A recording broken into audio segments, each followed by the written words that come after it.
ओम नमः सिद्धेभ्यः जय श्री ओम नमः सिद्धेभ्यः जय श्री ओम नमः सिद्धेभ्यः। मंगलम भगवान वीरो मंगलम गौतमो गणी मंगलम कुंद कुंदाद्यो जैन धर्मोस्तु मंगलम सर्व मंगल मांगल्यम सर्व कल्याण कारकम प्रधानम सर्वधर्माणां जैनम जयतु शासनम जैनम जयतु शासनम जैनम जयतु शासनम।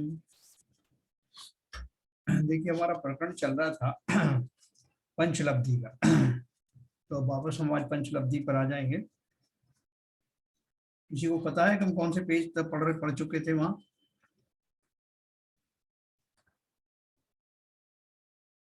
लेकिन अगर नहीं भी पता हो तो अपन थोड़ा सा पीछे से चलेंगे, पेज नंबर 7। 7 नंबर। कुछ नए लोग हैं हमारे, एक जन सब आए कि नहीं आए हो? नहीं आए शायद।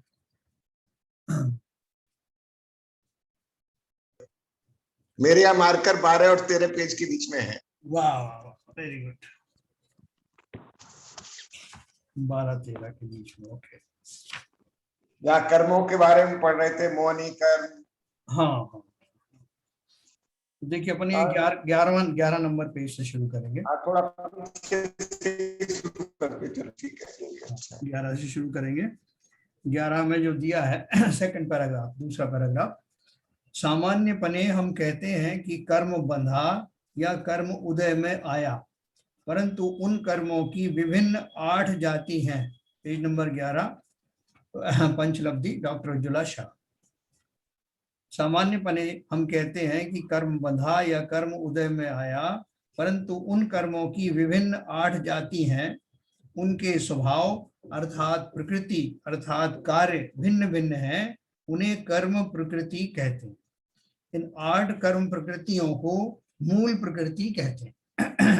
उनके नाम इस प्रकार से हैं। पहला ज्ञानावरण, फिर दर्शनावरण, मोहनी, अंतराय। ये तो 4 हमारे घातीय कर्म हैं। फिर वेदनी, आयु, नाम और गोत्र, ये 4 अघातीय कर्म। उनके स्वभाव के अनुसार ये नाम है, उसकी हम चर्चा करेंगे। ज्ञानावरण का अर्थ है ज्ञान पर आवरण।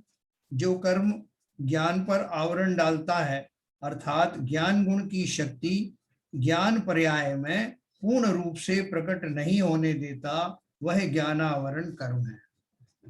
अब यहाँ कथन तो इस तरह से निमित्त का ही किया जाएगा कि निमित्त ने कार्य किया, अर्थात ज्ञानावरण कर्म ने ज्ञान पर आवरण डाला, मतलब कहने में ऐसा आएगा। परंतु यहाँ जीव और कर्म यानी पुद्गल, इन 2 द्रव्यों की भिन्नता एवं स्वतंत्रता हमेशा ख्याल में रखकर ही इस विधान का अर्थ समझना इष्ट है। अपन जानते हैं दोनों के बीच में कौन सा अभाव है? कर्म और जीव के बीच में कौन सा अभाव है? अन्योन्यान्य अभाव है ना? कर्म जीव में अत्यंत अभाव है ना सर? अत्यंत अभाव हुआ सर। अत्यंत अभाव, बिल्कुल। दो यहाँ जीव और कर्म यानी पुद्गल, इन 2 द्रव्यों की भिन्नता एवं स्वतंत्रता हमेशा ख्याल में रखकर ही इस विधान का अर्थ समझना इष्ट है। नहीं तो कर्म को जीव का भला बुरा करने वाला मानोगे तो पराधीनता की कल्पना से दुखी ही बनोगे। देखो ये पूरे शास्त्रों में सब जगह यही भाषा का इस्तेमाल होता है कि कर्मों ने ये किया, कर्मों के कारण जीव, कर्मों के उदय के कारण जीव ने ऐसा ऐसा किया, उसकी कषाएं जो है प्रज्वलित हो गई, और उसको, ये सब इसी भाषा में प्रयोग किया गया है। और इसी भाषा में वो जाकर के वो भूधरदास जी ने वो स्तुति बनाई है कि कर्म में 8 मिल करके मुझे लूटा और मुझे यूं परेशान किया और मैंने इनका कुछ नहीं बिगाड़ा। वो जो स्तुति की वो सब भाषा यही है। लेकिन ज्ञानी समझते हैं कि ये भाषा बोलते हुए भी वो कर्म वास्तव में निमित्त रूप से तो होते हैं, लेकिन वो अपना कार्य अपने अपने द्रव्य में करते हैं, जीव अपना कार्य अपने द्रव्य में करता है। लेकिन निमित्त निमित्तिक संबंध होने के कारण कोई घटना जब अपने अपने में होती है तो वो दूसरे के लिए निमित्त बन सकती है। तो इस अपेक्षा से कर्मों को इसी भाषा में प्रयोग किया, इसलिए उन्होंने बहुत कॉशियस कर दिया पहले ही। इन्होंने लिखा है कि आगे से यहाँ कथन तो इस तरह से निमित्त का ही किया जाएगा कि निमित्त ने कार्य किया, अर्थात ज्ञानावरण कर्म ने ज्ञान पर आवरण डाला, परंतु यहाँ जीव और कर्म यानी पुद्गल, इन दो द्रव्यों की भिन्नता एवं स्वतंत्रता हमेशा ख्याल में रखकर ही इस विधान का अर्थ समझना इष्ट है। नहीं तो कर्म को जीव का भला बुरा करने वाला मानोगे तो पराधीनता की कल्पना से दुखी बनोगे कि हम तो हमेशा के लिए परेशान हो, उससे पराधीन हो गए। योग्य अर्थ ग्रहण करने की जिम्मेदारी अब हमारी है, क्योंकि इस विषय पर विस्तृत विवेचन हम पूर्व में कारण कार्य रहस्य पुस्तक में कर चुके हैं। शास्त्र में 8 कर्मों का स्वरूप दृष्टांत देकर समझाया है। कैसे समझाया? जिस तरह देवता की मूर्ति का मुख वस्त्र से ढका हुआ हो तो वस्त्र के कारण हमें मूर्ति का विशेष ज्ञान नहीं हो सकता। आकार से तो आवाज अंदाज हो रहा है, आवाज तो हो रहा है कि मूर्ति जैसी, लेकिन विशेष किसकी मूर्ति है, वो सुडौल है कि नहीं है, उसके सारे अंग जो है बराबर है कि नहीं, इंटैक्ट है कि नहीं, ये हमको नहीं पता लग रहा वो पर्दे के कारण। उसी तरह ज्ञान आवरण कर्म ज्ञान पर आवरण डालता है। दूसरा, दर्शनावरण कर्म दर्शन पर आवरण डालता है, अर्थात दर्शन गुण की शक्ति उसकी पर्याय में पूर्ण रूप से प्रकट नहीं होने देता। इसी उदाहरण में अपन समझे जैसे कि वो जो दर्शन गुण के कारण में वो उसका बाहरी आकार जो है हमको दिखाई, अगर दर्शनावरण नहीं है, हम दर्शन कर पा रहे हैं, तो खाली उसका आकार का दर्शन अगर हमने कर लिया तब भी हम कहेंगे कि हमारा दर्शनावरण का उदय नहीं है। हम देख पा रहे हैं कि आकार कैसा है, मूर्ति आदि है, लेकिन एग्जैक्टली कैसी मूर्ति है वो हम तब समझेंगे जब ज्ञान का उदय होगा। क्योंकि कोई भी चीज को जब हम देखते हैं तो उसमें पहले सामान्य अवलोकन होता है, फिर उसके बाद विशेष अवलोकन होता है। तो हम ज्ञानावरण दर्शनावरण का हमने स्वरूप समझा था ना। जैसे कमरे में देव प्रकाश जस्ट हुआ तो किसी आदमी ने देखा कि यहाँ कुछ है, तो पहले उसका सामान्य उसको आभास हुआ, उसके बाद हम विशेष देखेगा एक एक करके क्या क्या चीजें हैं यहाँ, तब वो ज्ञान का काम कहलाएगा। इसी तरह हमने एक और उदाहरण दी दर्शनावरण कर्म की। जिस तरह राज द्वार में खड़ा द्वारपाल राजा को मिलने देने से इनकार करता है, राजा को देखने नहीं देता, उस तरह दर्शनावरण कर्म दर्शन पर आवरण डालता है। दर्शन का अर्थ सामान्य अवलोकन करना, ये बात हम जानते हैं। इसमें किसी कोई कंफ्यूजन हो तो पूछ सकते हैं। यहाँ जो दर्शन की बात है, दर्शन का हमारे कई जगह उपयोग में आया ना, तो दर्शन वो ज्ञापन सम्यक दर्शन को भी दर्शन कहते हैं, और सामान्य रूप से भगवान के हाथ जोड़ के उनका जो अवलोकन करते हैं उसको भी हम दर्शन कहते हैं। लेकिन यहाँ जो दर्शन की बात आ रही है वो ये है कि संसारी जितने भी जीव हैं उनको जब कोई वस्तु दिखाई देती है तो पहले उसका सामान्य प्रतिभास होता है बिना उसका विशेष जाने हुए, क्रम पड़ता है उसमें, और फिर उसमें विशेष जब वो ज्ञान लगाता है तो मालूम पड़ता है कि क्या चीज है ना। तो वो इस तरह से जो उसमें फर्क पड़ता है।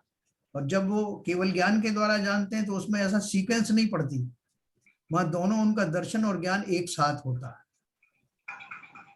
तीसरा, मोहनी कर्म जीव को मोहित करता है, असावधान करता है। जिस तरह मद्य या अन्य मादक पदार्थों का सेवन करने से जीव बेसुध हो जाता है, उसकी मति मोहित हो जाती है, उसी तरह मोहनी कर्म आत्मा को मोहित करता है ना। मोहनी कर्म अपन जानते हैं ना, जैसे किसी मोहन धूल की बार आपने सुना होगा कि बहुत सारे जो है वो तांत्रिक लोग क्या करते हैं, वो धूल को मंत्रित करके किसी पर डाल देते हैं तो वो उसका जो मेंटल बैलेंस जो है बिगड़ जाता है, तो उसको कहते हैं को वश में कर लिया है या उसके ऊपर कुछ कर दिया गया, मोहनी धूल डाल दी गई, ऐसा तांत्रिक हिप्नोटाइज जो करते हैं, हाँ हिप्नोटाइज भी कह सकते हैं। तो ये जो मोहनी कर्म है वास्तव में ऐसे ही कर रहा है। हम देखो सारे जीव जो है हमको सही बात समझ में आती नहीं, हम लाभ पढ़ रहे हैं कि ये निमित्त और नैमित्तिक संबंध क्या होते हैं, लेकिन हम उनको कर्ता कर्म के रूप में ही मानते हैं। जो हम कह सकते हैं कि निमित्त रूप से ये व्यक्ति मुझे उन कर्मों का फल देने के लिए निमित्त बन रहा है, लेकिन मैं उसको कर्ता ही मानता हूँ, और फलस्वरूप मेरा उसके प्रति क्रोध, उसके प्रति मेरा द्वेष खड़ा हो जाता है। और शरीर को मैं अपना मानता हूँ, इसलिए शरीर का जो भी अहित करता है या जिसके माध्यम से शरीर का अहित होना पाया जाता है उनसे मैं द्वेष करता हूँ, क्योंकि शरीर मेरा स्वरूप है ऐसा मुझे पक्का मालूम, ऐसा विश्वास मुझे हो गया है गलती से। तो ये सब मोहनी कर्म के कारण ऐसा हुआ है कि जो जैसा है वैसा मुझे दिखाई नहीं देता। लाख कोई कितना समझाए, हम शायद भी पढ़ लें, कई बार कह भी लें, अपने मुंह से भी रिपीट कर दें, लेकिन तब भी वो मान्यता में फर्क नहीं पड़ रहा। तो ये जो खोटी मान्यता है, ये जो मोहिनी कर्म का जो उदय है, उस मोहिनी कर्म के दो भाग बताए हैं, दो पार्ट है उसके, दर्शन मोहिनी और चारित्र मोहिनी। देखो यहाँ दर्शन का अर्थ क्या है, यहाँ श्रद्धा गुण श्रद्धा की बात है, श्रद्धा सम्यक। श्रद्धा श्रद्धा श्रद्धा। तो दर्शन मोहिनी और चारित्र मोहिनी, दर्शन मोहिनी के मिथ्यात्व कर्म के उदय में जीव को मिथ्यात्व होता है, यानी दर्शन मोहिनी वाला जो गुण है ऊपर, मोहिनी के दो भेद है, उसमें पहला वाला जो भेद है दर्शन मोहिनी, उस दर्शन मोहिनी के और भी और टुकड़े हैं, लेकिन मोटे रूप में एक मिथ्यात्व नाम का टुकड़ा मशहूर है। वो दर्शन मोहिनी के मिथ्यात्व कर्म के उदय में जीव को मिथ्यात्व होता है, श्रद्धा गुण का विपरीत परिणमन होता है।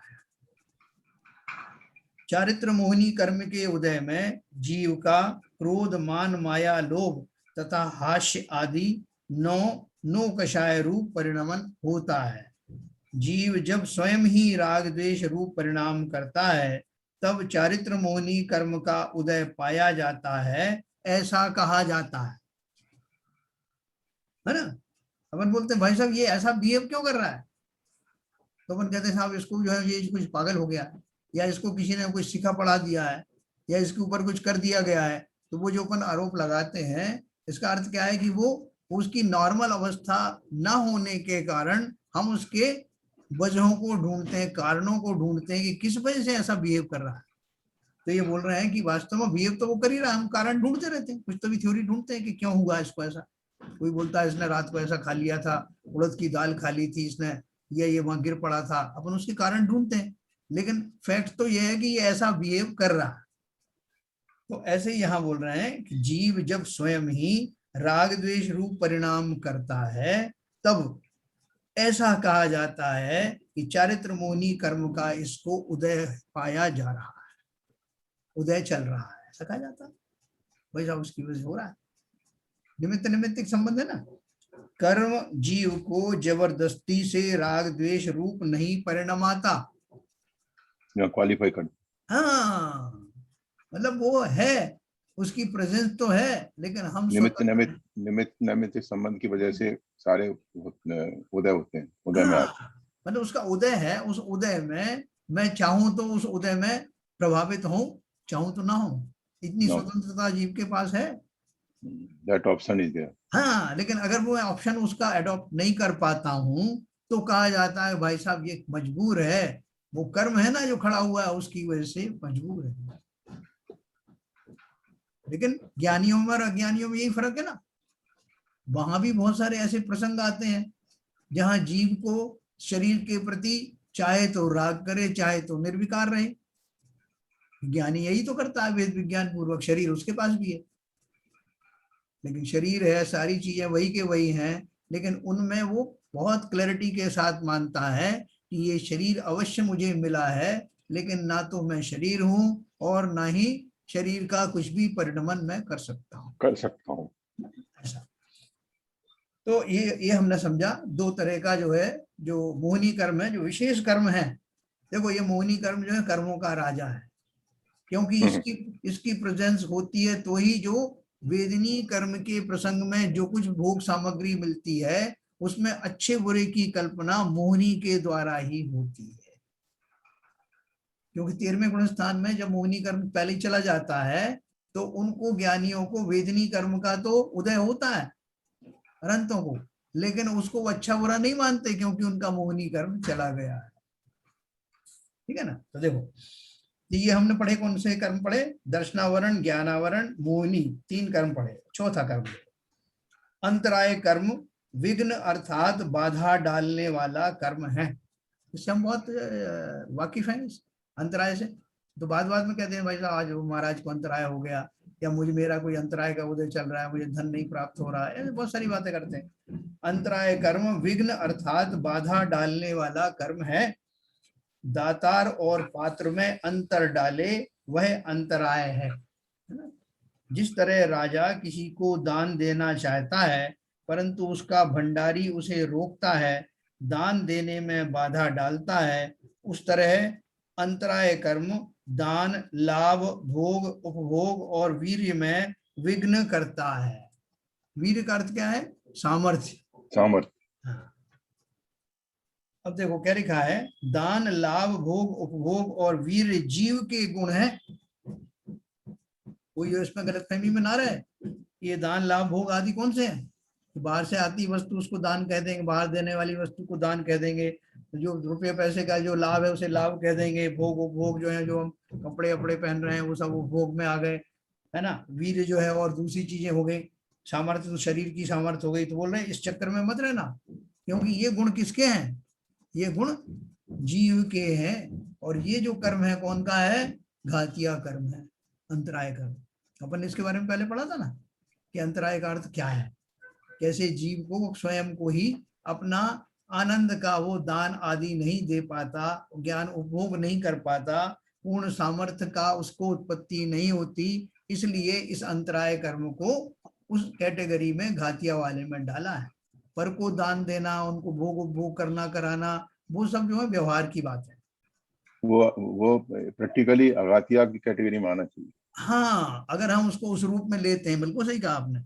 अगर हम वैसे ही मानते हैं कि भाई मैं उसको दान नहीं दे पाया, उनको अंतरा, उनको आहार नहीं मिला, या मुझे ये लाभ नहीं हुआ, तो ये सब अगर हम उस तरह से मानते हैं, बाह्य सामग्री बाह्य वस्तुओं की अपेक्षा से मानते हैं, तो फिर वो अघातिया की जातियों में होना चाहिए था कि उससे जीव के गुणों का तो कुछ वो फर्क नहीं पड़ रहा है, कोई सरोकार नहीं है। लेकिन और हम सामान्य भाषा में उसको उसी तरह इस्तेमाल भी करते हैं अघातिया की तरह। लेकिन इन्होंने फिर से यहाँ क्वालिफाई किया है, स्वभाव पर्याय से उत्पन्न आनंद का दान स्वयं को देना, उसका लाभ होना, उसका भोग करना, उसी का बारंबार उपभोग करना आदि इन गुणों के कार्य हैं ना। क्योंकि मैंने ही उनको रोक रखा है। मैंने एक बार आपको बताया था कि जब जीव को क्रोध की बात करते हैं, कहते हैं जीव बहुत, जो जीव जो है क्षमाशील होना चाहिए, लेकिन वो बड़ा क्रोधी है। तो बोलते हैं वो क्रोध सबसे ज्यादा किस पे करता है? बोलते स्वयं पे करता है। अपने की बात समझ में नहीं आती, स्वयं पे सबसे ज्यादा क्रोध कैसे करता है? बोले देखो, जब किसी को किसी पे क्रोध आता है, द्वेष होता है, तो वो कहता है कि इसको मेरे सामने से हटा लो, मैं इसकी शक्ल नहीं देखना चाहता, इसकी कोई बात नहीं सुनना चाहता। उसी तरह से जब जीव को आत्मा से घोर जो है वो होती है, घृणा जैसी होती है, द्वेष होता है, तो आत्मा की चर्चा सुनना नहीं चाहता, जबकि आत्मा में स्वयं हूं। लेकिन उसकी चर्चा कोई करे, बार बार उसी की बात करे, तो क्या आत्मा आत्मा लगा रखा तुमने, सारे दिन आत्मा आत्मा की बात करते हैं, तो हटो साहब दूसरी बातें करो। इसका मतलब क्या है कि जीव को अत्यंत क्रोध है अपने आत्म स्वभाव से ही, अपने ऊपर ही क्रोध, अपनी सुधि नहीं लेना चाहता। तो वो उन्होंने जो युगल जी है ना, जिन्होंने वो ये किताब वो लिखी थी पूजन केवल रवि किरणों से, तो उनका एक बार मैं व्याख्यान सुन रहा था, तो उन्होंने बोला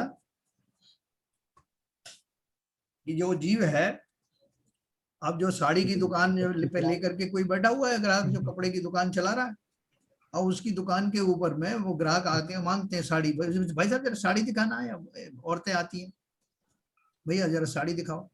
तो उतने 12 घंटे तक दुकान खोली, 12 घंटे में सैकड़ों ग्राहक आए और सबने साड़ी साड़ी शब्द का उपयोग किया। साड़ी दिखा, हाँ बहन जी दिखाता हूँ, अभी दिखाता हूँ। जितनी बार वो साड़ी शब्द सुनता है वो बहुत खुश होता, और वो ऊबता नहीं है कि किसी ग्राहक से लड़ता नहीं कि क्या साड़ी साड़ी लगा रखी है आपने, सुबह से मेरा कान पक गए सुन सुन। जितना लोग बोलते हैं उतना खुश होता क्या एग्जाम्पल दिया। ऑन दी कंट्रेरी, हमसे कोई आत्मा की बात करे तो जो ज्ञानानंद स्वभावी है, जिनको ज्ञान, जिनको आत्मा में रस आने लगा है, वो विभोर हो जाते हैं। 24 घंटे आत्मा की चर्चा उन्हें सुहाती है। इससे पता लगता है कि हमें कितना द्वेष है, कितना जो है अपने प्रति वो है समर्पण। ये बिल्कुल सही कह रहे हो भाई साहब, बिल्कुल सही कह रहे हो, 100% जी। तो देखो, स्वभाव पर्याय से उत्पन्न आनंद का दान स्वयं को देना, उसका लाभ होना, उसका भोग करना, उसी का बारंबार उपभोग करना आदि इन गुणों के कार्य हैं। कौन से गुणों के कार्य हैं? ये दान लाभ भोग उपभोग जो है, जो जीव के जो गुण हैं, उनका वास्तविक कार्य ये है, क्योंकि वो घातीय कर्मों में आते हैं। अर्थात जब जीव को किसी कारण से व्यवधान आता है जो कि हमारा चल रहा है, तो हम अपने आनंद को अपने को ही प्रदान नहीं कर पाते। सब लोग कहते हैं साहब आपके अंदर ही आनंद भरा हुआ है, आप तो कस्तूरी के मृग जैसे हो, फलाना है ढिमका है, लेकिन हमें तो क्यों नहीं दिखाई देता? हम उस आनंद का उपभोग क्यों नहीं कर पाते? क्यों नहीं कर पाते? क्योंकि मुझे उसमें रुचि ही नहीं उपजी। जिस दिन रुचि उत्पन्न होगी तो मैं जानूंगा ना कि वो कहाँ है कस्तूरी के मृग जैसे, उसकी कस्तूरी कहाँ है, वो आनंद कहाँ छिपा हुआ है, किसमें आनंद आता है, मैं उसको खोजने लगूंगा। अभी तो मैं मजबूरी में सुनता हूँ कि भाई साहब 1 घंटे आपने मुझे पका दिया और बाकी 1 घंटे में इधर उधर डोलता रहा, मैंने बहुत सारी चीजें पढ़ी और क्या करें, इंटरनेट पे देख लिया, 2-4 और मुनिराज के उपदेश सुन लिए, आप तो पीछे पड़ गए कि यही काम करते रहो। क्यों? क्योंकि मुझे अभी उसमें रस नहीं आ रहा है, अभी मैं उसको एक ड्यूटी जैसा समझ के काम कर रहा हूँ। जब रस आएगा तो 24 घंटे मेरे अंदर वही रस विद्यमान रहेगा, उसका रसास्वादन निरंतर होता रहेगा। इसी का नाम है भोग करना, इसी का नाम है उपभोग करना, इसी का नाम है मेरा सामर्थ्य का लाभ मुझे उठाना। ये तब मुझे मिलेगा। इसलिए गहरी रुचि पूर्वक मैं कौन हूँ, कहाँ से आया हूँ, कहाँ जाने वाला हूँ, मेरा सुख गुण कहाँ छुपा हुआ है, वो कैसे प्रकट होगा, इसकी निरंतर खोज करना। खोज करने का अर्थ क्या है? जैसा स्वरूप शास्त्रों में बताया है वैसा ही मुझे भी भाषित होने लगे तो मेरी खोज पूर्ण हो गई। देखिए आगे चलते हैं। पुरुषार्थ, एक अपन पुरुषार्थ बहुत कहते हैं, भाई साहब बिना पुरुषार्थ के तो कुछ होता नहीं, लेकिन पुरुषार्थ का स्वरूप हम समझते नहीं है। जब पुरुषार्थ की बात करते करते भी हम ये उसका स्वरूप नहीं समझते, या तो हम क्या समझेंगे पुरुषार्थ कि भाई साहब पहले मैं 1 पूजन करता था, मैं 4 करने लगा हूं, और बढ़ाऊं क्या पुरुषार्थ? या पहले मैंने 1 विधान किया था, मैं 4 विधान करूंगा, पहले 1 तीर्थ की वंदना की थी, मैं 5 करूंगा, तो हो जाएगा ना पुरुषार्थ? तो भैया पुरुषार्थ का सही अर्थ समझो। पुरुषार्थ का अर्थ क्या है? जहां मैं जिस भूमिका में वर्तमान में हूं उस भूमिका के योग्य शास्त्रों का जो स्वरूप है उसको समझने का प्रयास करूं, ये मेरा इस भूमिका का पुरुषार्थ है। जिनेंद्र भगवान की वाणी में जो कुछ आया है मेरी श्रद्धा पटल पर उतर नहीं रहा है, जब मैं उसको उतार पाऊंगा तो ये मेरा पुरुषार्थ होगा। साथ होगा ना? मैं मिथ्यात्व से परेशान हूं, ये जान रहा हूं कि मुझे वस्तु का स्वरूप वैसा का वैसा दिखाई नहीं देता। मुझे आज भी वो शरीर जो है वो दिखाई देते हैं कि शरीर रोटी खा रहा है कि नहीं खा रहा है, बहुत चिंता है मुझे शरीर की। वैसा आप मना कर दोगे फिर कैसे खाएगा वो रोटी? जैसा मुझे शरीर से ममत्व है, शरीर के मैं जान भी रहा हूं कि मेरी ये चिंतन में कहीं ना कहीं गलत है, गलती है, लेकिन जब तक वो संपूर्ण रूप से वो अपनी गलती में पिन पॉइंट नहीं कर लूंगा तब तक मेरा वो पुरुषार्थ किसी काम का नहीं। जब मैं उस दिशा में बढ़ूंगा, मिथ्यात्व से सम्यक की ओर बढ़ूंगा, तो वो मेरा उस समय का पुरुषार्थ होगा। जिनेंद्र भगवान के वचनों में 1% भी डाउट ना आए, शंकाएं समाप्त हो जाएं, ये है वचन तो ऐसा ही है, जब ऐसा विश्वास आने लगे तब मेरा वो है पुरुषार्थ। ये पुरुषार्थ है। क्योंकि देखो बाकी सब हमारी भूमिका में आते हैं, अभी हम जो है शपक हैं, अभी हम साधक हैं, तो हमें बहुत सारे विकल्प आते हैं संसार के, इसमें कोई मनाही नहीं है। हम 24 घंटे बैठ करके आत्मा की चर्चा अभी नहीं कर सकते, लेकिन और हम बाकी चीजें भी करते हैं, हमें तीर्थाटन का भी भाव आता है, हमें भगवान के दर्शन करने का भाव भी आता है, पूजन आदि का भाव भी आता है, और वो भी करना चाहिए हर एक भूमिका में, लेकिन लक्ष्य मेरे सामने रहना चाहिए। जैसे एकलव्य ने किया ना, एकलव्य को मालूम था कि गुरु द्रोणाचार्य को गुरु बना करके क्या करना है, उसने सबसे पहले तो वही किया जो हम सब करते हैं, उस मूर्ति को प्रणाम किया, उसको अगरबत्ती लगाई, उनके गुणानुवाद कहे, परिक्रमा की, लेकिन उसके बाद क्या किया? वो शुरू हो गया उनके गुणों की प्राप्ति के लिए, धनुष उठाया और उसने शुरू की अपनी प्रैक्टिस कि मुझे इन जैसा बनना है, धनुर्धारी बनना है, तो धनुष के ऊपर ही तो हाथ आजमाना है। और हम क्या करते हैं? अधूरा काम करते हैं, मंदिर जाते हैं, उन जिनेंद्र भगवान को श्रद्धा पूर्वक नमस्कार भी करते हैं, परिक्रमा लगाते हैं, पूजन भी करते हैं, लेकिन उसके बाद चले आते हैं। उन्होंने जो कहा या जिस पूर्वक वो बने, ऐसी धनुर्विद्या का अभ्यास मैंने कहाँ किया? वो वीतरागी है, मैं उसके कॉन्ट्रेरी रागी बन करके उनसे डिमांड करने जाता हूँ। तो जाओ, आपके पास में 4 बार आ चुका, आपने सुना नहीं है? अब या तो मैं आऊंगा ही नहीं, या थोड़ा अगर आप चाहो कि मैं आता रहूं तो मेरे ऊपर जरा ये कर देना, ये सुन लो अच्छी तरह से। है ना। उसमें वो जाता है ना, अमिताभ बच्चन जो एक पिक्चर में कहता है, आज खुश तो दीवार बड़े में। हो गए तुम, हाँ दीवार, दीवार में। आज खुश तो बड़े हो गए तुम कि मैं तुम्हारे दरबार, जैसे एहसान कर दिया उनके ऊपर आकर के। हम्म। ये सब लोगों की ऐसी दशा है हमारी। हम एकलव्य नहीं बन पा रहे हैं। अगरबत्ती और वो सब लगाने तक तो हम उस क्रियाओं को कर रहे हैं, लेकिन जब वो भगवान बने कैसे, उस रहस्य को मैं जानना ही नहीं चाहता, क्योंकि भगवान मुझे बनना ही नहीं है। अंतर मन की दशा यही है कि वास्तव में मेरे ये छोटी मोटी जो प्रॉब्लम आती है वो सॉल्व हो जाए, तो भगवान बनना किसको है।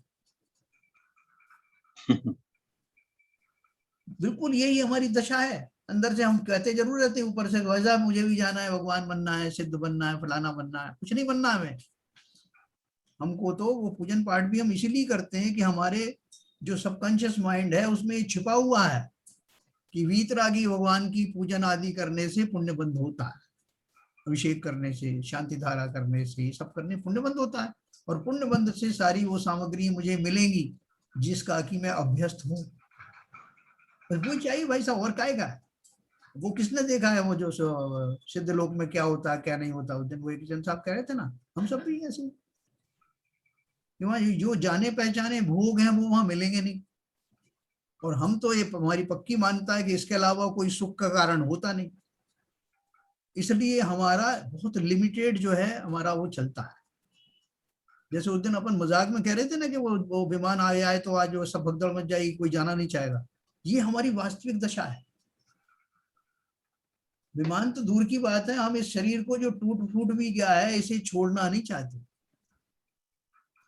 कोई कहेगा भाई साहब ये आपको एक नया शरीर दिया जाएगा, आप इसमें से निकलो तो सही। उन्हें भाई साहब ऐसा है कि निकलेंगे तो नहीं हम, आप तो इसी शरीर में दे दो जो कुछ भी है, चाहे भले थोड़ा कम दे देना, लेकिन शरीर मत बदलो। कितनी आसक्ति है हम सबके बीच में, ऐसा ही हाल है।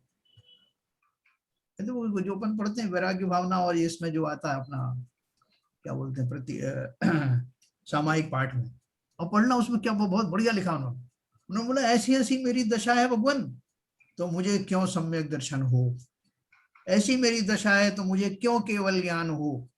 अरे रोंगटे खड़े करने वाला उन्होंने अपने आप से प्रश्न किया है कि इन दुर्विचारों के साथ में मैं जी रहा हूं भगवान, तो क्या मैं इस लायक हूं कि मैं मोक्ष चला जाऊं? बिल्कुल नहीं हूं। पढ़ना बहुत बढ़िया लिखा है, ये हमारी दशा है। तो देखो आगे क्या लिखा हमने, पुरुषार्थ वीर गुण की पर्याय है ना। पुरुषार्थ का मैंने आपको एक्सप्लेन किया, स्वरूप की रचना पर्याय में करना वीर गुण का कार्य है। स्वरूप की रचना का अर्थ क्या है? सो के रूप की, जैसा मेरा स्वरूप है, जैसे मेरे गुण हैं, उन गुणों को अब इस पर्याय में वो प्रकट नहीं है, अरहंत की उन्हीं पर्याय में वो गुण प्रकट हो जाते हैं, डेवलप हो जाते हैं। गुण तो हमारे पास भी है लेकिन वो पर्याय में प्रकट नहीं है। तो कौन सी पर्याय में प्रकट होते हैं? अरहंत की पर्याय में पूर्ण प्रकट होते हैं।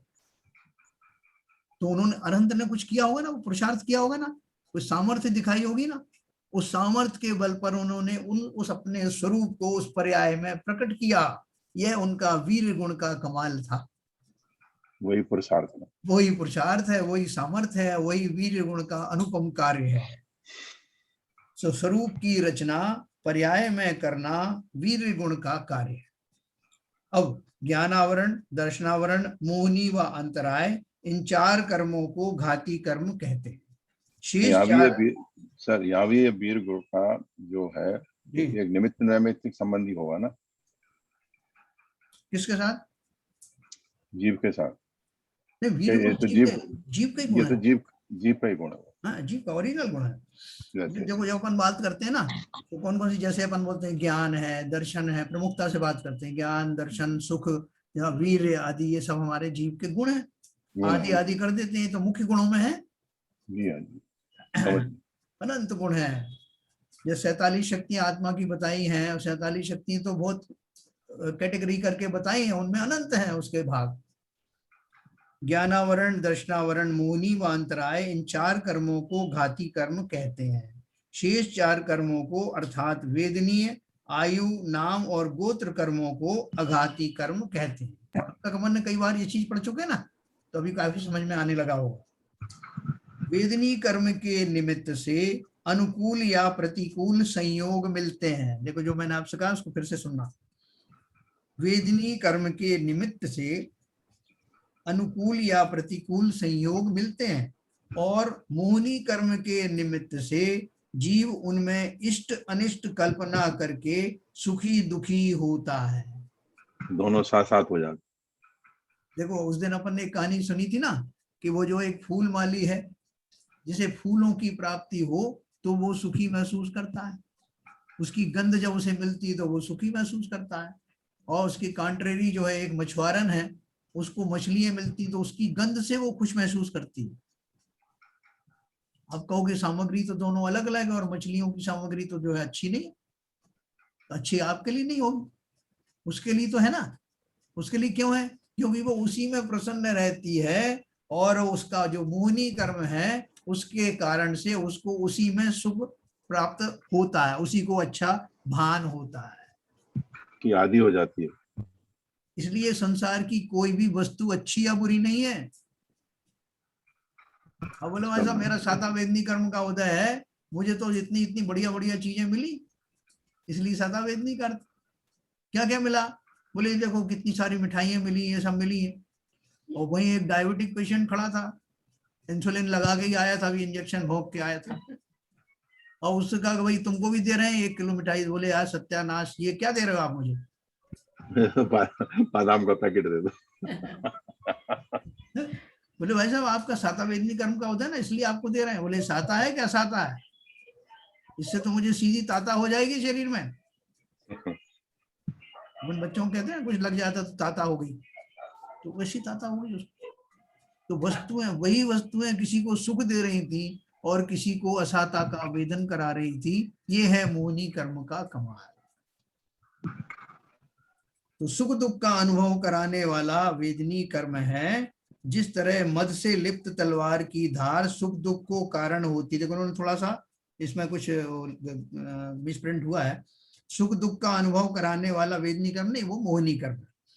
जिस तरह मद से लिप्त तलवार की धार सुख दुख को कारण होती है, उसी तरह वेदनी कर्म के द्वारा प्राप्त वस्तुओं से जीव सुख दुख का वेदन करता है।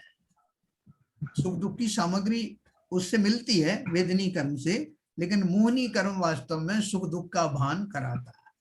ये इसको ऐसा करेक्ट कर लेना। यह सच्चे आत्मिक सुख की बात नहीं है, परंतु इंद्रिय और मन जनित सुख दुख की बात है। मनोपरगणा का बस।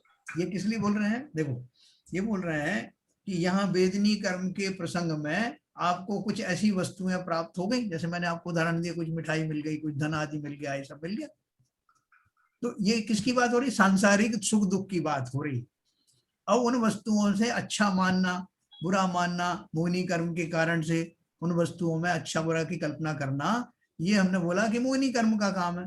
लेकिन ये पूरा प्रकरण किसका है? संसारी जीवों का है, व्यवहार से है। वास्तव में तो सुख दुख इनसे होता नहीं, संसारी किसी वस्तुओं से वो सुख दुख होता नहीं। तो इसलिए उन्होंने बोला यह सच्चे आत्मिक सुख की बात नहीं है, परंतु इंद्रिय और मन जनित सुख दुख की बात है। जब अपन कहते हैं ना कि भाई साहब मेरा मन ऐसा कर रहा है, वो कितनी अच्छी चीज रखती है आपने, बोले साहब मेरा मन नहीं कर रहा खाने के लिए, तो ये जो मन का यहाँ प्रयोग करते हैं वो मन क्या है? वो वास्तव में मेरा वो जो मोहनी कर्म का उदय है उसके अनुसार मेरे जिस तरह के भाव आदि होते रहते हैं, और वो भाव उठते हैं जिन्हें, उसका उद्गम स्थान तो एक्चुअल उद्गम स्थान तो आत्मा ही है, लेकिन उसमें बीच में मन का निमित्त भी आता है। मेरा मन नहीं कर रहा है, इसका अर्थ क्या है कि वो इच्छाएं वैसी इच्छा उस जाति की नहीं हो रही है, और इच्छाओं का जनक जो है वो मन स्थान ही है। So that means मन is like in a driving seat. हाँ है, बिल्कुल है। मन, अभी देखो मन को अपन 2 तरह से यूज करते हैं ना। मन के हारे हार है और मन के जीते जीत, जीत है ना। पार ब्रह्म को पाइए मन ही के प्रतीत, मन के द्वारा पार ब्रह्म को भी पाया जा सकता है। ड्राइविंग सीट में वही है सर। हाँ, हम मन को देखो दोनों जगह पे यूज करते हैं। किस कैसा देखो कैसा मन खराब हो गया उस चीज के ऊपर, इसका मन आ गया तो हम उसकी दुर्बुद्धि के लिए भी मन कहते हैं। आत्मा सर, एक डाउट है, आत्मा और फिर भावमन में तो एक ही चीज है, अलग अलग? भावमन बोले आत्मा भी भाव करते हैं और भावमन तो भाव करते ही है। देखो वास्तव में तो मन का कार्य है वहां विचार विमर्श करना, या भावों का उद्गम स्थान मन को कहा गया है।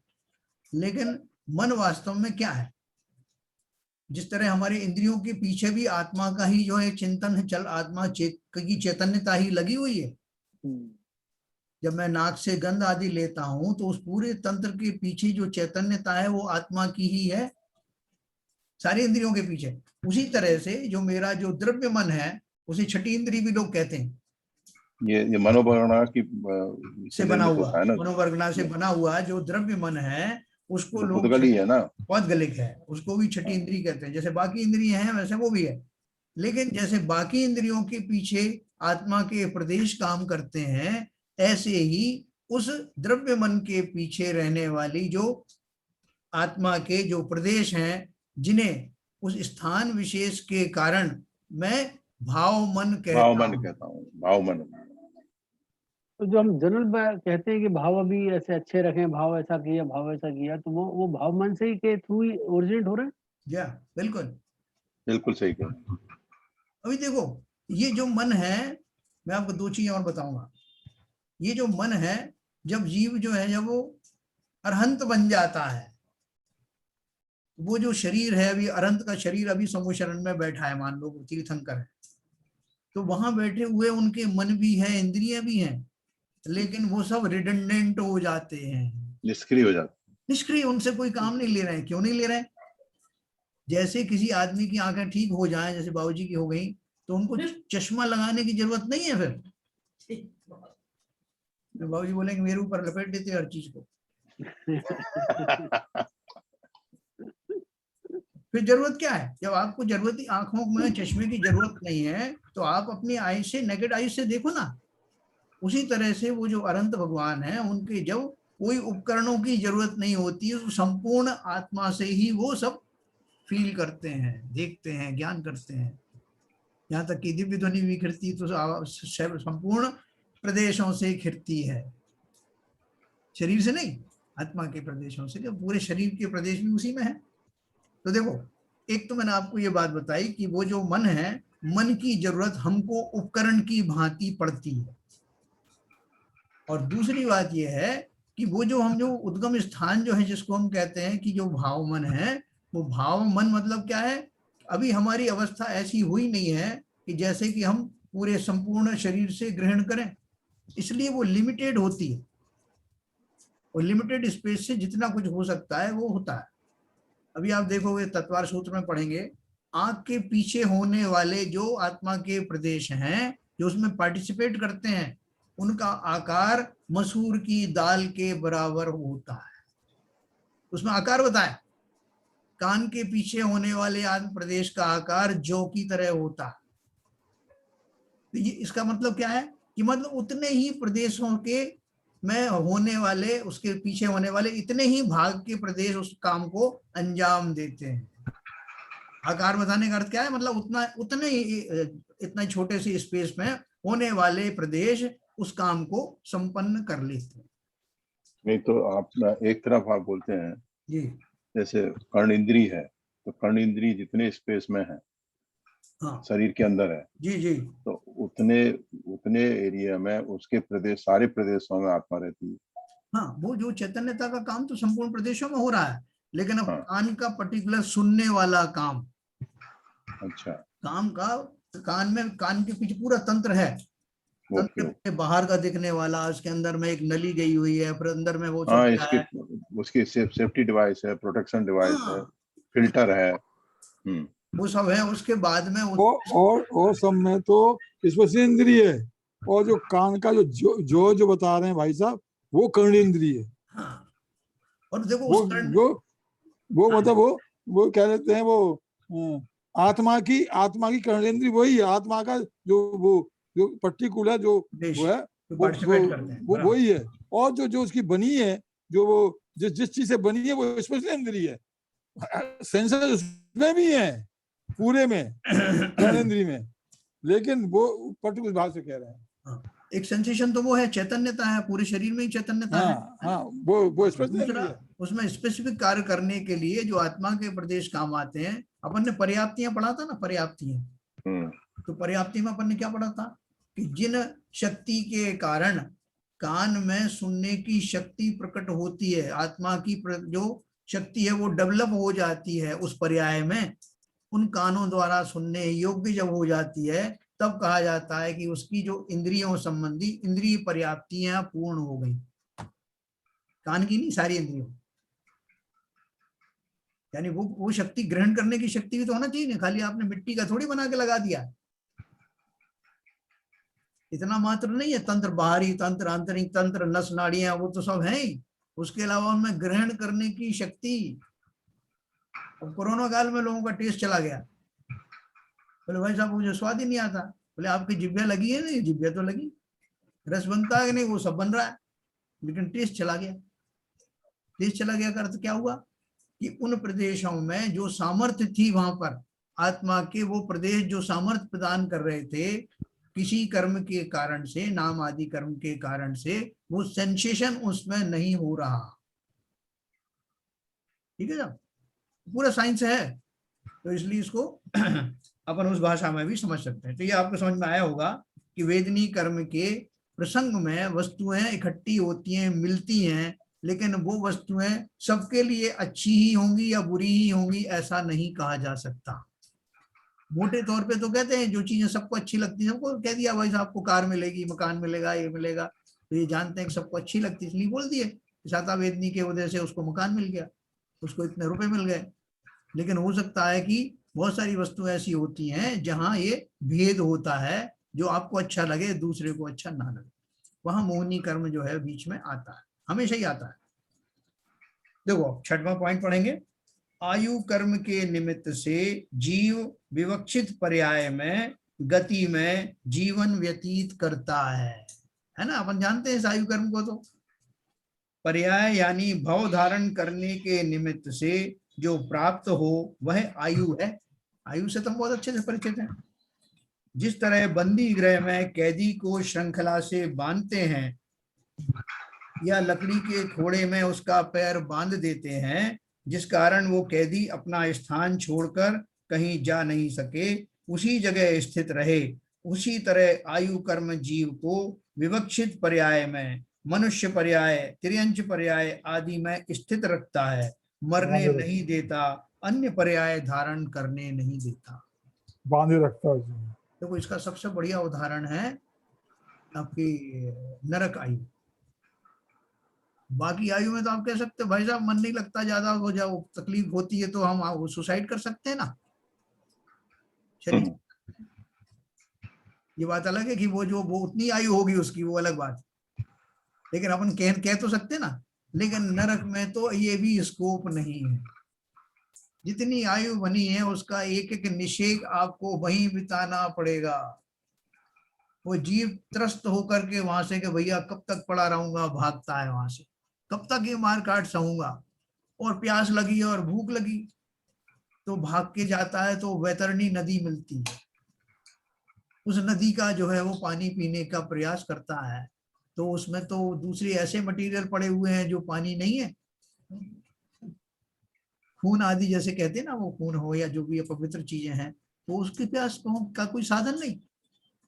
और एक पेड़ दिखता है उसको, पेड़ के नीचे थोड़ा सुस्ता लूं भाई साहब, बहुत थक गया मार धाड़ से, तो जैसे ही बैठता है वो सेमल का पेड़ होता है, उसका एक पत्ता गिरता है और उसकी गर्दन कट जाती है। कैसे कैसे दुख मैंने भोगे, कैसे कैसे मैंने 33 सागर बिताए, उन बातों को याद करके मुझे रोंगटे खड़े नहीं हो जाना चाहिए। कल बकरीद थी तो हमने कैसी कल्पनाएं की कि उन हजारों मूक पशुओं को कैसे तड़फा तड़फा के मारा होगा। ताज्जुब की बात है। मैं उन पर्यायों में अनंत बार बकरा बना, अनंत बार मैं भी काटा गया और मैंने भी बहुतों को काटा। कितने बहुतक में ये सब उठापटक करता रहूंगा, ये मार काट करता रहूंगा।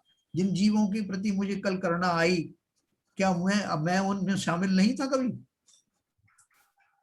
मुझे अपने ऊपर क्यों नहीं करना आई कि भैया इन गतियों से निकल जाओ, क्या पता कब फिर बकरा बन जाओ। संसार के ये दुख जो दिखाए गए हैं ये कोई कल्पनाएं नहीं है, ये भाई साहब डराने के लिए बताया गया है। ये तो बहुत अच्छी बात है कि प्रकृति ने एक नियम और बनाया है कि उन पर्यायों का मुझे इस समय ज्ञान नहीं होता, शास्त्रों में पढ़ता हूं जब पता लगता है। नहीं तो उस जाति के दुखों को याद कर करके मेरी पर्याय के पर्याय निकल जाते, उनका वर्णन, उनका संवेदन लेना, वो उसमें ही कितना मैं दुखी हो जाता। तो ये भी एक व्यवस्था है। तो अपन बात कर रहे हैं कि ऐसी आयु कर्म है जो मुझे 84 लाख योनियों में जिसने बार बार बांध के रखा। ज्यादातर मैं निगूढ़ पर्याय में रहा, जहां जन्म मरण का दुख, अत्यंत दुख होता है जन्म मरण का, हम उसे साधारण बात समझते हैं। जीव को कितनी बार बार बार अगर जन्म मरण होता है तो समझ लो कि वो जीव कितना दुखी होगा। जैसे अपने गोदिया जीव की बात बोलते हैं ना कि एक सांस में 18 बार जीवन मरण होता। मैं कितनी बार आलू बना, कितनी बार प्याज बना, कितनी बार कंदमूल बना, मुझे लोगों ने खाया, मैंने उनको खाया। ये कब तक चलता रहेगा? कितना कष्ट मैंने उन जीवों को दिया, उन्हें जन्म मरण का स्थान अपने शरीर को बना लिया। ये सब बातों की कल्पना करना। तो ऐसी आयु मैंने कितनी बार धारण की। उसके बाद है, देखो उन्होंने कहा आयु कर्म जीव को विवक्षित पर्याय में, मनुष्य पर्याय, तिर्यंज पर्याय आदि में स्थित रखता है, मरने नहीं देता, अन्य पर्याय धारण करने नहीं देता। मैं किसी किसान के घर में बैल बना, किसी के यहाँ जो है मैं गधा बना, मैंने कितना बोझा ढोया, और जब तक उस जीव का कर्जा पूरा नहीं होगा वो अब तब तक मैं मरा भी नहीं, मरता रहा, बाद में करता रहा। इतनी ये सब योनियों में मैं क्यों क्यों क्यों भटका, इन सब का कारण है। आगे चलते हैं। नाम कर्म के उदय से, देखो अपने वेद नहीं पढ़ लिया, आयु कर्म पढ़ा, नाम कर्म पढ़ेंगे। नाम कर्म के उदय से शरीरादिक संबंधी रचना होती है। नाना प्रकार का अर्थात अनेक प्रकार का कार्य उत्पन्न करे वह नाम कर्म है। जिस तरह चित्रकार अनेक प्रकार के चित्र चितारता है, उस तरह नाम कर्म जीव को नर नारकादि अनेक रूप बनाता है। आजकल विधान चल रहा है सिद्ध चक्र मंडल विधान, प्रमाण सागर जी करा रहे हैं शिखर जी में। शिखर जी हमारे मंदिर में भी चल रहा है। कहाँ पे? हमारे मंदिर में भी हाँ नीति जी कर रही हैं, जी। बहन जी कर रही हैं, अच्छा, दोनों जनी शिक्षक विधान कर रही हैं। बहुत बढ़िया। बड़ा सौभाग्य की बात है। तो देखो वो प्रमाण सागर जी जो है बीच बीच में बहुत बढ़िया बीच में अर्थ भी बताते हैं। मतलब क्या है कि ज्यादातर जगह तो लोग जो है उसमें बीच में कोई व्यवधान नहीं आने देते, लगे रहते हैं उसमें जो जो लिखा है वो बीच में, जहां वो समझते हैं कि यहाँ बताना जरूरी है तो बताते हैं। तो आजकल क्या चल रहा है, उनका नाम कर्म के ऊपर चल रहा है कि नाम कर्म की सारी प्रकृतियां जो चलती हैं, दुभग है, सुभग है, यश कीर्ति आदि है, शरीर नाम कर्म है, अंगोपांग है, गत्यानुपूर्वी है, सारे का वखान करते हैं। इनसे रहित होने वाले, इन कर्मों से रहित होने वाले सिद्ध परमेष्ठी को नमस्कार। इतना बढ़िया बढ़िया चल रहा है। विद म्यूजिक चलने के साथ साथ हम जब करते हैं अपने अपन लोगों में कई बार बैठे हैं तो वो म्यूजिक में खो जाते हैं, उनके शब्दों का अर्थ नहीं समझते। वो जान लेते हैं प्रमाण सागर जी कि कहाँ कौन सी चीज में आप उलझ सकते हो तो उसको पर्टिकुलरली उसका अर्थ बताते हैं। अपन ने तो सब सुने हैं तो अपन जान सकते हैं कि वो 93 प्रकृतियां कौन कौन सी की बात चल रही है। देखो मंडल विधान में सिद्ध चक्र मंडल विधान अति उत्तम है कि उन सिद्धों की, उन सारे गुणों की चर्चा इस माध्यम से होती है कि वो ये नहीं है, वो नहीं है, जो हम हैं। बहुत बढ़िया है। आप उसको मन लगा के सुनना, 1 घंटा आता है, 2 घंटे भी जितना भी आता है वो सुनना जो टाइम से आता है। जब आगे चलते हैं तो नाम कर्म का उदय आप समझ गए। अभी नाम कर्म को मैं विस्तार से बताने वाला हूँ आपको। अगला है गोत्र कर्म, 8वां नंबर का। गोत्र कर्म के निमित्त से जीव को उच्च या नीच गोत्र प्राप्त होता है। जिस तरह कुम्हार मिट्टी की बड़ी या छोटी चीजें बनाता है, मूल्यवान या कम मूल्य की हल्की चीजें बनाता है, उस तरह गोत्र कर्म जीव को उच्च या नीच दशा को प्राप्त कराता है। इन सब बातों की चर्चा हमने करुणानियोग परिचय में की थी ना। हाँ, तो हम उसका खाली उल्लेख कर रहे हैं। उन्होंने बताया था ना, जो खोटा काम करने वाले स्थानों में उत्पन्न हो, ऐसे परिवार में उत्पन्न हो जहां निरंतर ही खोटे कर्म होते हैं, उसको नीच गोत्र जानना। हम उसको उस कुल से कल्पना नहीं करेंगे, साहब मैं राजाओं के घर में पैदा हुआ तो मैं उच्च हो गया, और कार्य कर रहा हूँ नीचे टाइप के, तो कैसे उच्च गोत्र हो गया? तो बाई एंड लार्ज जहां पर अच्छे कर्म होते हैं उसको उच्च गोत्र इस अपेक्षा से कहा जाता है। तो इस तरह से हमने पढ़ा। थोड़ा सा और बचा है, मैं अभी संपूर्ण करता हूं। जब हम कहते हैं कि कर्म का बंध होता है, जब 4 प्रकार से उसका वर्णन करने में आता है, ये हमने पढ़ चुके हैं। प्रकृति बंध, प्रदेश बंध, स्थिति बंध और अनुभाग बंध। कर्म की कौन सी प्रकृति बंधी, उसे प्रकृति बंध कहते हैं। अभी हमने कर्म की 8 मूल प्रकृतियां देखी। उन प्रत्येक के अनेक भेद प्रभेद हैं, उन्हें उत्तर प्रकृति कहते हैं। ये 8 प्रकृतियां मूल हैं, इसके और जो भेद आएंगे आगे वो उनके उत्तर प्रकृति कहलाएंगे। इन 8 मूल प्रकृतियों का बंध और उदय प्रति समय चलता रहता है ना। अपन ने पहले पढ़ा नहीं, हर समय, एक भी समय खाली नहीं। जब इन कर्मों का मुझे बंध नहीं होता हो, या पहले के बंधे हुए कर्म उदय में नहीं आ रहे हों, ऐसा एक भी समय नहीं होता। एक्सेप्शन ही आयु कर्म है, एक्सेप्शन आयु कर्म है, वो कभी कभी होता है। हाँ, एक्सेप्शन आयु कर्म तो लिखा भी उन्होंने, जिसमें अपवाद है आयु कर्म के बंध का। यस, क्योंकि आयु कर्म का बंध तो कभी कभी होता है और शेष 7 कर्मों का बंध प्रति समय होता है। इन 7 कर्मों के उत्तर प्रकृतियों का बंध विवक्षित गुण स्थानों में और विवक्षित गति के जीवों में भिन्न भिन्न होता है। अब हम इन उत्तर प्रकृतियों के नाम सीखेंगे। देखो, हम थोड़ा सा अभी और गहराई में जाने वाले हैं, है ना। जब कोई वो अपने पहले बैलगाड़ियां चलती थी ना, तो लोग बोलते थे भैया संभल के जरा बैठना, आगे गड्ढे आने वाले। वो जोर से पकड़ लेता था उस बैलगाड़ी। तो ऐसे ही आगे जो है वो गहराइयां आने वाली हैं, इसलिए अपने ज्ञान को, अपने उपयोग को और सूक्ष्म करके रखना। गड्ढे में जाने वाले गड्ढे में जाने ज्ञान भरा हुआ है, अब वो ऑब्स्ट्रक्शन नहीं। तो हमारी बुद्धि इतनी सूक्ष्म करके रखना कि वो बातें हमारे समझ में आए। देखो हम क्या पढ़ने जा रहे हैं मालूम आपको? ये जो जितना चक्र दिख रहा है संसार का, ये 84 लाख योनियों में मैं कैसे चला जाता हूँ, मैं क्या क्या करता हूँ, कैसे वो कर्म करते हैं, कार्य कर्म अपना कार्य कैसे करते हैं, मैं अपना कार्य कैसे करता हूँ, मैं कहाँ फंस जाता हूँ, और कैसे जब तपस्या आदि करता हूँ, चिंतन आदि करता हूँ, तो कैसे वो कर्म जो है वो विलीन होने लगते हैं। ये पूरा रहस्य साइंटिफिकली हम पढ़ने जा रहे हैं। ठीक है, तो देखो इसमें क्या लिखा है इन्होंने, इसमें परेशान होने की कोई बात नहीं है, इसकी बारीकियां समझ में आती हैं। कौन से जीवों को कैसा कैसा बंध होता है, सम्यक्त होने से पूर्व और सम्यक्त प्राप्ति के पश्चात उत्तर प्रकृति का बंध किस तरह से कम होता जाता है। सम्यक दर्शन होने के बाद में क्या कमाल होने लगता है, ये हम प्रत्यक्ष देखेंगे।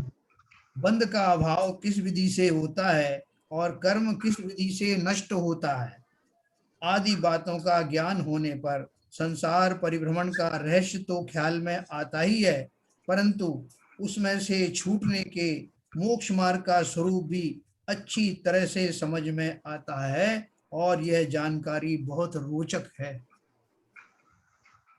तो ये मैं आपको ये रोचक सामग्री के बारे में कल, इसका साक्षात्कार आपको कल से शुरू करूंगा। कर्म की उत्तर प्रकृतियां कौन होती हैं और कैसे कैसे कर्म जो है हमारे जीवन में काम करते हैं। तो अभी किसी को कोई प्रश्न हो, पास 2 मिनट है, बात कर सकते हैं। नीरजा जी का कुछ प्रश्न था ना कल परसों। हाँ नीरजा जी पूछिए। वो जो डिस्कशन हुआ उसमें मेरा क्लियर हो गया। वाह, बहुत बढ़िया, बहुत बढ़िया। जी एक मैं थोड़ा सा पूछना चाह रही हूँ।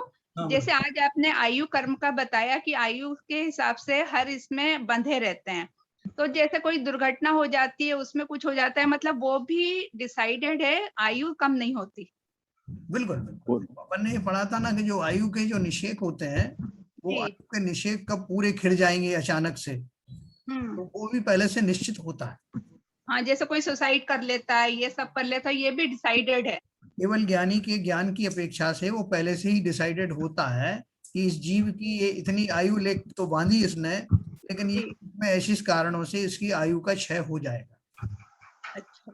उन कारणों से। लेकिन बाकी लोगों को नहीं मालूम, तो वो सोचते हैं कि भाई साहब इतनी जल्दी कैसे चला गया, 10 साल का बच्चा जो है कोरोना में मर गया, इसको बेचारे को उसे हम अकाल मृत्यु कहते हैं। जी। अकाल इसलिए कहते हैं कि हम जिसे काल मानते हैं वैसा काल नहीं घटित हुआ, उसके पहले चला गया, इसलिए हम अकाल बोलते हैं। हाँ, लेकिन वैसे वो सब प्री डिसाइडेड है। बिल्कुल बिल्कुल निश्चित है, कोई भी ये चीज। हमारी मान्यता के अनुसार है कि अकाल मृत्यु होगी। वैसे तो मृत्यु तो आयु पूर्ण होने पर ही होती है, जितनी आयु होती है उतनी होती है। वो कारण है जिसकी वजह से मृत्यु होती है। कभी सुसाइड की वजह से हो गई, कभी एक्सीडेंट की वजह से हो गई, कभी बीमारी की वजह से हो गई, ये सब कारण है सभी। मृत्यु तो होती नहीं है बाबूजी, पर्याय बदलती है। नहीं, वो आगे गहरी बात है जो। सर अब जितना सीखा है तो उस भाषा को बोलना चालू कर देना चाहिए। नहीं, बिल्कुल सही है, बिल्कुल सही है। लेकिन जो व्यवहारिक भाषा में जो बात नहीं, अभी हम कर्म प्रकृतियों के गहराइयों में जाने वाले हैं, अभी से आपको इसकी प्रैक्टिस करना जरूरी है। ये बहुत सही आपने कहा। देखो मैं बताऊं आपको, इसका बहुत असर पड़ता है। भले ही अपन इसको आज मजाक में ले रहे हो, ये मजाक में नहीं, मैं बहुत सीरियसली बोल रहा हूँ कि ये भाषा तो जो है व्यवहार की भाषा नहीं, भले ही हम ये सोच रहे हैं, लेकिन ये भी व्यवहार है कि हम बार बार अगर ये चिंतन इस डायरेक्शन में करें, जैसा सीवीजन साहब कह रहे हैं, तो एक दिन मैं ही निर्भीक हो जाता हूँ। इससे उससे हमको प्रेरणा मिलती है। बल मिलता है। हाँ बोलो संजय प्रकाश जी। हाँ सर, जैसे जीव के बारे में हमने देखा था कि अधिकतर हम सूक्ष्म और बादल में अधिकतर मैक्सिमम रहते हैं। जैसे जीव जो होता है सूक्ष्म और बादल पहले स्टार्टिंग में एक इंद्रिय जीव रहते हैं। हाँ। मैक्सिमम टाइम इसी में निकलता है। हाँ। उसमें जैसे हम चने भूंजते हैं, उसमें बताया था कि 6 महीने में 608 जीव निकलते हैं जैसे, तो वो 608 जीव निकले उसमें से, तो वो 2 इंद्रिय बने। फिर वो उसके 2 इंद्रिय बने। ऐसा नहीं। देखो संजय प्रकाश जी, 2 बातें आपको बताऊं। सूक्ष्म और बादर जो जाति बताई है ना, तो सूक्ष्म और बादर एक इंद्रियों में ही होते हैं, ऐसा नहीं है। एक इंद्रियों में सूक्ष्म बादर 2 होते हैं, भेद ये सही है। लेकिन उसके अलावा बादर जाति जो है हम सबकी है, अपन भी बादर हैं। बादर मतलब जो सूक्ष्म नहीं हो वो सब बादर हैं। ये जो भेद पड़ते हैं सूक्ष्म के और बादर के, ये एक इंद्रिय आदि जीव में एक इंद्रियों में पड़ते हैं। बाकी जीवों के शरीर हैं वो बादर ही हैं। तो इंद्रिय एंड अबव जो है उन सबके शरीर बादर की जाति में ही आते हैं। पहली बात। दूसरा क्या है, बादर का मतलब मोटा, जो दिखाई दे, विजिबल हो, वो सब बादर है। भले वो छोटी अवगाहना ही क्यों ना हो, भले पंचेंद्रिय जितना बड़ा ना हो, लेकिन फिर भी जो विजिबिलिटी में आते हैं वो शरीर सब जो है वो बादर जाति में आते हैं। ये हुई दूसरी बात। तीसरा आपने बोला कि वो जो 608 जीव निकलते हैं वो वही जीव नहीं होते जो मोक्ष चले जाते हैं। वो खाली गिनती बताने के लिए कहा गया है कि वो जो बैलेंस कैसे रहता है। तो बैलेंस बताया कि 608 6 महीने और 8 समय में 608 जीव मोक्ष जाते हैं। एक तो बात ये हुई स्टेटमेंट। और इतने ही जीव, वही जीव नहीं, संख्या की अपेक्षा से उतने ही जीव निगोद से निकल करके एक इंद्रिय आदि या जो वहां से निकल करके बाहर आते हैं, जो नित्य निगोद है वहां से निकलते हैं। तो खाली संख्या की अपेक्षा बताई है कि जैसे ये घटना बताई कि देखो सिमली बताई कि उस समय में 6 महीने और 8 समय में पूरे जो लोक में से जो भी मोक्ष जाने वाले जीव हैं, मोक्ष जाने के योग्य हैं, उनकी संख्या 608 होती। और यही संख्या इतने ही समय में 6 महीने और 8 समय में इतने ही जीव जो निगोद पर्याय से नित्य निगोद से निकलते हैं, वो निकल करके मोक्ष नहीं चले जाते। तो फिर 1 इंद्रिय 2 इंद्रिय आदि जो कुछ बनना है वो बनते रहते हैं आगे जाकर के। वो इतर निगोद में जाते हैं, फिर वो त्रस जीव बनते हैं। वो खाली एक संख्या बताने के लिए आपको ये घटना बताई। क्लियर हुआ आपको? तो चलिए मेरा एक क्वेश्चन है, थोड़ा मतलब इससे स्वाध्याय से नहीं है पर एक ध्यान है प्रणम सागर महाराज जी का। तो उसमें 4 भावनाओं का पहले उन्होंने चिंतन कराया, फिर 12 भावनाओं का चिंतन कराते हैं वो पूर्ण समायिक ध्यान में। फिर वो बोलते यही मेरा 100 काल है, यही मेरी 100 पर्याय है और यही 100 परावर्तन है। तो मेरे को ये तीनों का अर्थ जानना है। बहुत बढ़िया है, कल मैं आपको बताऊंगा। अब याद रखना, ये क्वेश्चन अच्छा क्वेश्चन है। ठीक है, अपन इसके तो मैं सुनती हूँ पर मैं वो समझ नहीं पा रही हूँ। मतलब ध्यान तो कर लेती हूँ पर मेरे को उसका अर्थ भी जानना है। बिल्कुल बिल्कुल, मैंने आपको स्वचतुष्टय के बारे में बताया था, ये उसी किससे मिलता जुलता क्वेश्चन है। कल अपन जो है इसको मिलकर के सॉल्व करेंगे। ठीक है ना? फिर याद रखिए आप जिनवाणी स्तुति।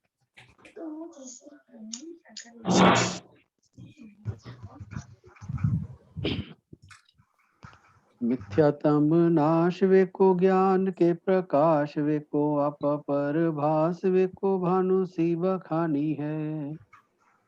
छह द्रव्य जान वे को बंध विधि भान वे को स्वपर पिछान वे को परम प्रमाणी है। अनुभव बताए वे को जीव के जताए वे को काहू न सताए वे को भवे और आनी है। जहाँ तहाँ तार वे को पार के उतार वे को सुख विस्तार वे को यही जिनवाणी है। हे जिनवाणी भारती तो है जपो दिन रहे, जो तेरी शरणा गए सो पावे सुख चैन।